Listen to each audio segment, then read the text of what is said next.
The attacks have continued, and what people are experiencing right now in many northern communities is fear mixed with confusion. Armed men move into villages mostly at night, sometimes early morning, surrounding homes, setting buildings on fire, and forcing families to run for their lives. Many people do not even have time to pick anything from their houses. Parents run in one direction, children run in another direction, and in the middle of that chaos, some children go missing. When morning comes, what is left are burnt houses, empty streets, and families crying, asking where help will come from. In some of these communities, people say the attackers stay for hours without interruption. They move freely, taking food, animals, and sometimes people. After they leave, residents begin to count their losses. Some discover that their children are not around. Some find neighbors injured. Some find that their entire life savings, stored in their homes, have been destroyed by fire. This situation has forced many families to leave their ancestral homes and move to nearby towns, sleeping in schools, churches, or with relatives. Imagine leaving everything you worked for behind, not because you want to, but because staying means risking your life. As you are watching this, please remember to like this video and subscribe to the channel. It really helps us bring you more updates like this. Many people are now asking the same question. How did it get to this point? For years, these communities have complained about insecurity, but the problem has continued to spread. What started as small criminal activities has grown into something bigger and more dangerous. These groups now operate across wide areas, moving through forests and remote parts. Villagers say they hear gunshots often, sometimes weekly, sometimes even daily. Children have stopped going to school in some areas because parents are afraid they may not return home. What makes the situation more painful is that most of the victims are ordinary people. Farmers who only want to work on their land, traders who want to sell in peace, children who want to go to school and return safely. When attacks happen, farming activities stop, markets close, and food prices increase. This affects not only the local communities but also people in cities who depend on food from these regions. Please like this video and subscribe so more people can hear what is happening. There is also growing anger among residents. Some say they have reported threats before attacks happened, but help did not come on time. Others say security forces tried their best, but the areas are too wide and difficult to cover. In some villages, people claim that by the time help arrives, the attackers are already gone. This delay has made people lose confidence and feel abandoned. When people feel unprotected, fear takes over their daily lives. Parents now sleep lightly at night. Any strange sound causes panic. Some families take turns staying awake to watch over their homes. Children wake up easily from sleep, frightened by memories of past attacks. This kind of fear stays with people for a long time. Even when there is silence, they do not feel safe. That is the level of trauma many communities are facing right now. As you continue watching, don't forget to like this video and subscribe to the channel. Another serious issue is displacement. When whole villages are emptied, the people move into already crowded towns. This puts pressure on schools, hospitals, water, and food supplies. Children who are displaced often miss months of schooling. Some never return to school at all.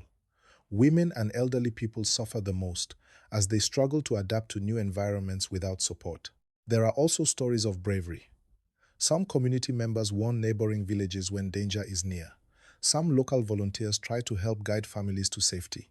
Despite the fear, people still look out for each other. But courage alone cannot stop armed groups. People are asking for lasting solutions, not temporary relief. Please like this video and subscribe if you want to keep getting clear and trusted updates. At the same time, the national conversation is growing louder. Many Nigerians are asking leaders important questions. Are current security efforts enough? Are rural communities getting the attention they deserve? How can intelligence and early warnings be improved so attacks can be prevented, not just responded to? These questions are being discussed in homes, on social media, and in public spaces. For the families whose children are missing, every day feels like a year. They wake up hoping to hear good news. They go to sleep praying for safety. Some receive calls demanding money, while others hear nothing at all. The uncertainty is painful. Not knowing where your child is or whether they are safe is a pain no parent should experience. Please remember to like this video and subscribe so this conversation can reach more people. What is clear is that insecurity affects everyone, directly or indirectly. When farmers cannot farm, food supply reduces. When communities are abandoned, development stops.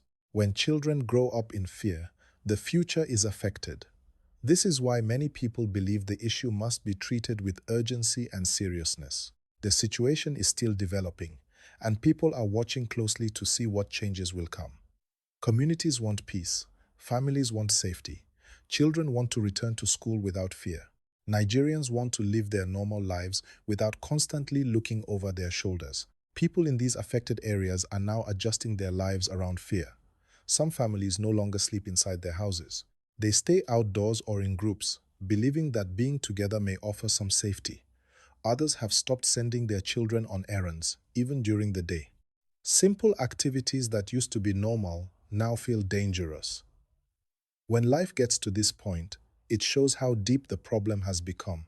In many villages, schools remain closed or barely functioning, teachers are afraid to stay, and parents are afraid to allow their children attend classes. Education is slowly being pushed aside, not because people do not value it, but because safety comes first. When a child is missing or harmed, books and lessons no longer matter in that moment. This is how insecurity silently damages the future, one child at a time.